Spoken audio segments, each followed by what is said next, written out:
Since the dawn of time, human beings have loved valuable things. Gold, silver, diamonds, trolls, pet rocks, tazos. Shout out to my Mexicans out there. But what gives these things their value? Is it their beautiful, glimmering look? Well, that'd be true if society priced puppies the same as engagement rings. Bad analogy. Also, don't buy, adopt. But no, not because something looks shiny, it means it's valuable. Just look at our last president. No, what gives something value is its availability. Limited edition consoles have been a part of gaming since, well, not since its inception, that's for sure.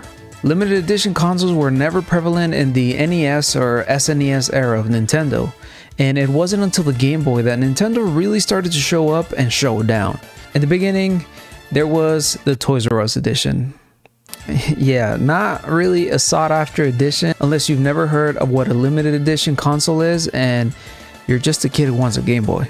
Either way, limited edition consoles started their story by being used as an advertising scheme for corporations. Every company from EB Games to car companies such as Toyota and Hyundai had a limited edition Game Boy. Although their designs were less than unique, this is how game companies began to see that, hey, maybe people will not only buy one console, some people might actually buy two.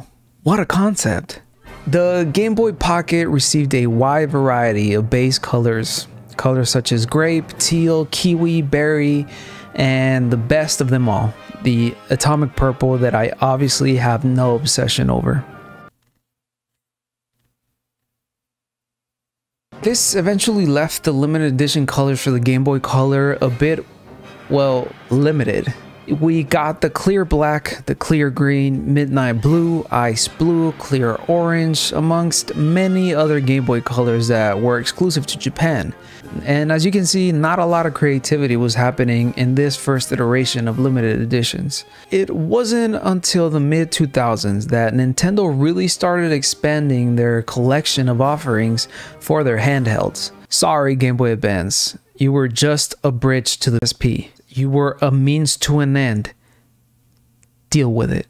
Throughout the lifetime of the Game Boy Advance SP, we saw a pearl white SP, a camel gray and green SP, a banana yellow Donkey Kong edition, a classic NES edition, hell, even a Famicom edition.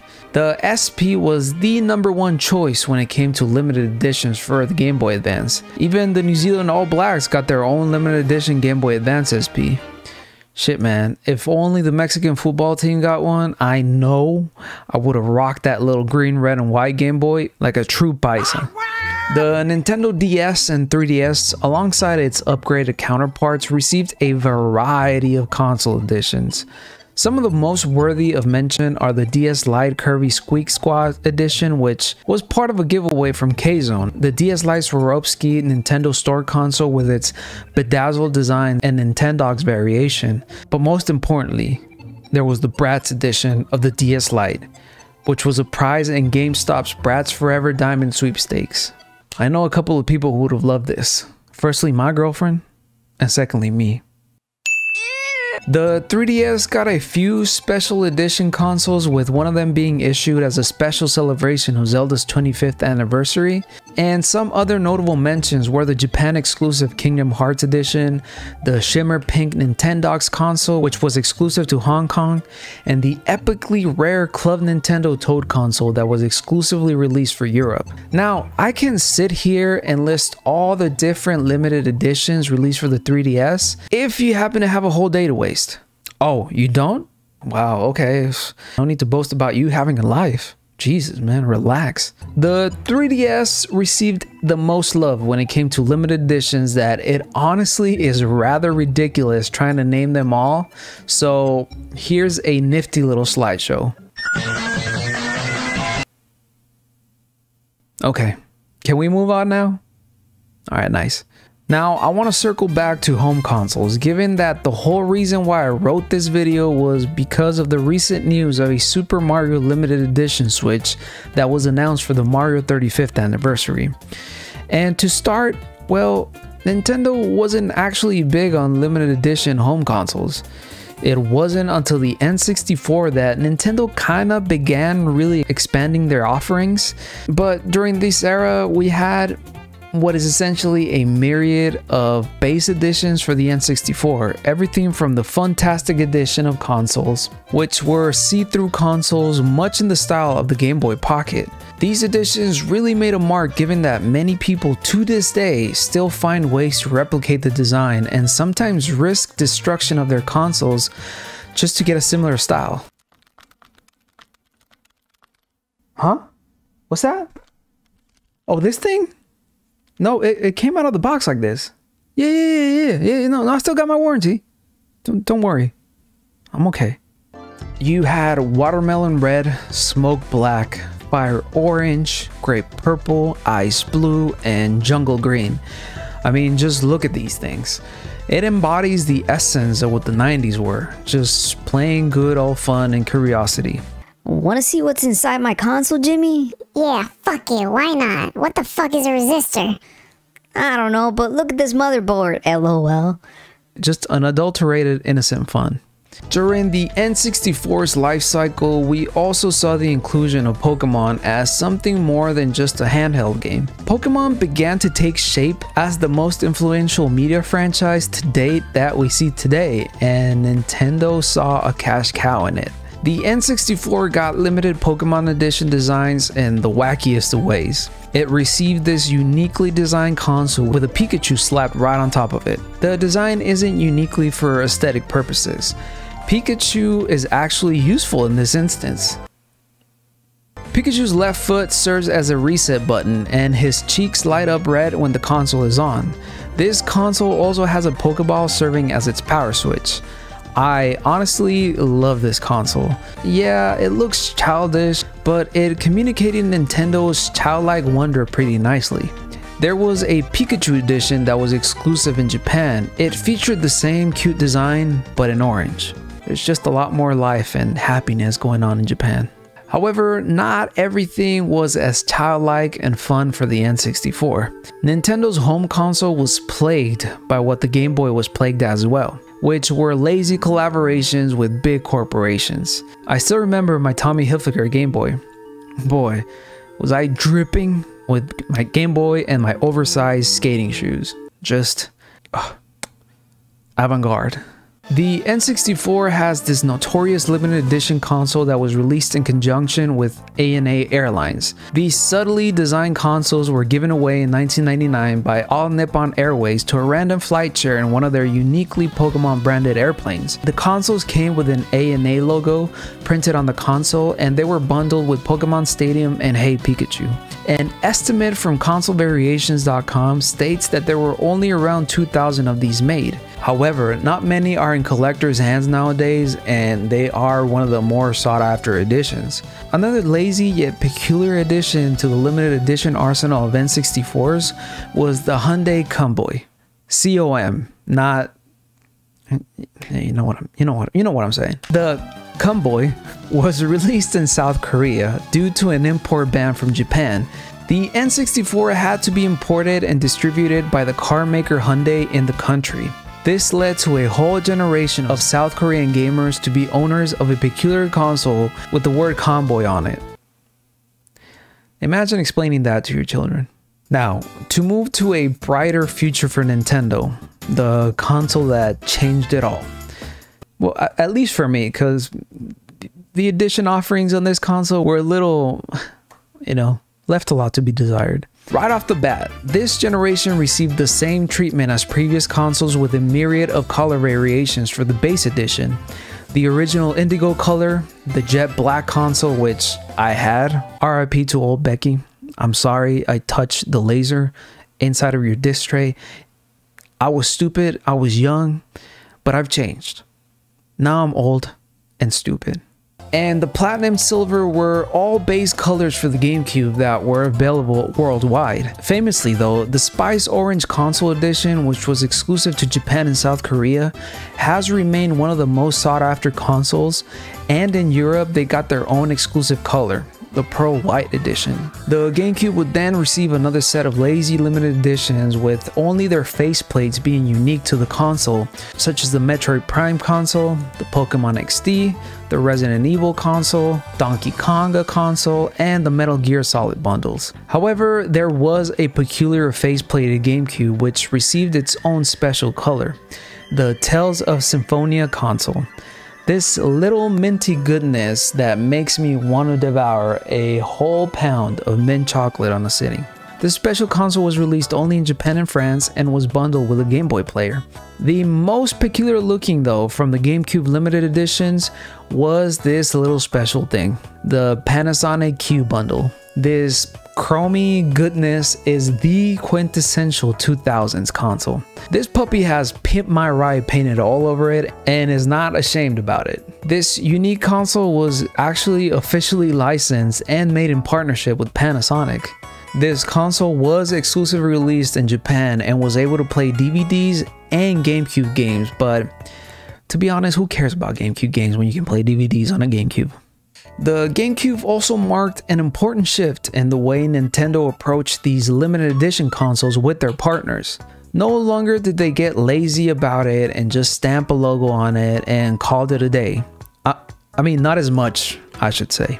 Nintendo and MTV struck a deal and decided to customize a handful of consoles to be given away during the December broadcasted shows on MTV Radio in 2003. These designs ranged from an MTV Tom Ford console to an MTV Camouflage console, an MTV Paul Smith console, a Snow White console, and to a dedication to our Canadian neighbors in the form of the MTV Canadian Maple console. A true and honorable death to boring commercial partnerships. Psych. But with all things Nintendo, things inevitably come to a disappointing halt and making me cry in the corner and reevaluate my priorities as an almost 30-year-old man.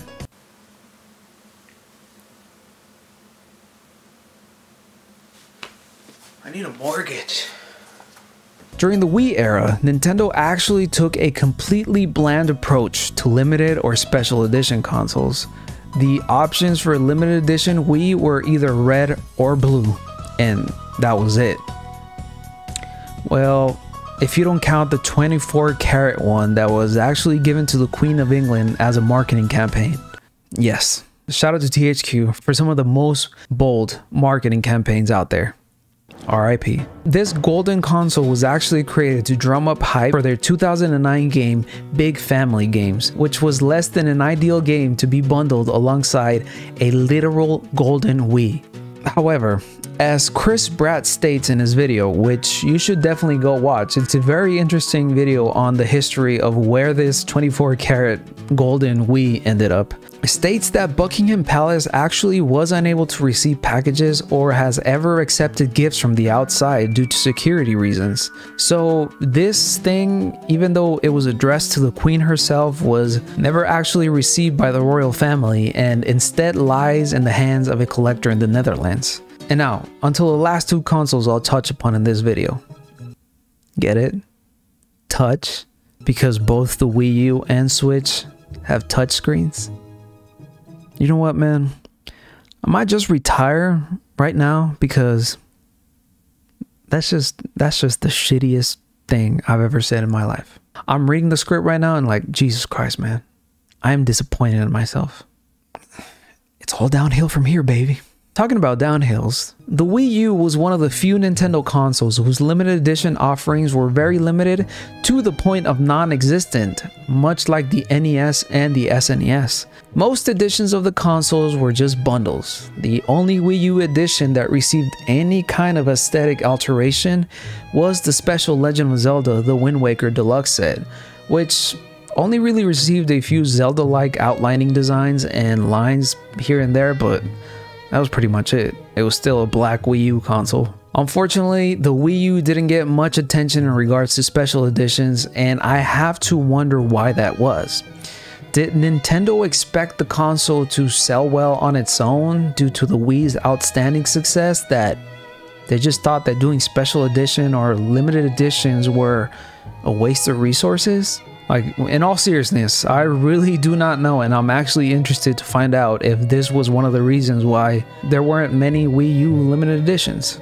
But finally, we move on to what is the best console to ever do it. And by it, I mean bringing Nintendo out of almost certain ruin. The Nintendo Switch, the console lauded today as the best hybrid console in gaming. This little thing resurrected what was once a dying flame in my love for Nintendo, and it did so by its unique design and just the sheer kid-like joy looking at it that it brings me. The Switch's base colors were limited given that the actual console and dock are almost always black.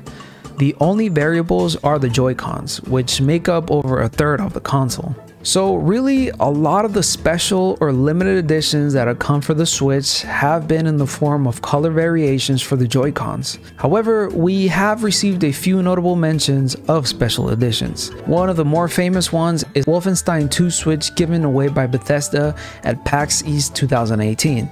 This edition is inspired by the flight jacket worn by one of the characters of Wolfenstein 2. Another neat addition is the Nintendo Switch Disney Zoom Zoom Festival Japan Set Edition. Jesus, that's a mouthful. This edition is notable given that it's an official Disney product and the dock even features some design characteristics of the company's most famous character. We got a Smash Ultimate Switch, which features a group of fighters blasting through the dock and with the franchise's logo struck across the Joy-Cons. We got the special edition that came out with the Pokemon Let's Go Pikachu and Eevee games. We got the special Animal Crossing edition that was released just last year that my girlfriend, is a proud owner of. This Switch features neat engravings on the console that are representative of Animal Crossing, and honestly, it is one of my favorite Switch editions, solely because we finally got a dock that doesn't look as bland as boiled chicken. But by far the rarest and most limited edition is the Labo Edition Switch, which was never actually released for sale. The only way someone could acquire such Switch was through a contest held by Nintendo back in 2018.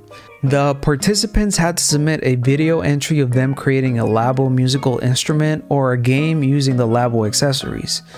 Only a handful of these were ever made. Other editions that are deemed rare for the Switch are either literal vinyls or just customized Switches from private sellers or designers. And there you have it, a brief kind of history of special and limited edition consoles from Nintendo. Honestly, these console variations are very interesting to me as a non-collector. Just reading on what makes a certain edition so rare or valuable are stories in themselves. And sometimes that's what gives these consoles their value. All in all, if you're a collector, cash at me $20 right now because I know you got money. But folks, I've been TrueFernie. Thank you for joining me in this little walkthrough history of what is really my favorite video game company out there. Nintendo has really been a stronghold in creativity, in innovation, and definitely in special edition consoles. But you let me know, do you have any limited edition consoles? Are you a collector of some kind? What is the rarest piece of video game history that you own? Me? I actually don't have any. I just have the Animal Crossing Switch, which I think is kind of limited at this point. Might be worth something in like 20 years. Links to my socials are down below. Please make sure to follow me on Twitch, where I stream Mondays, Wednesdays, and sometimes Sundays.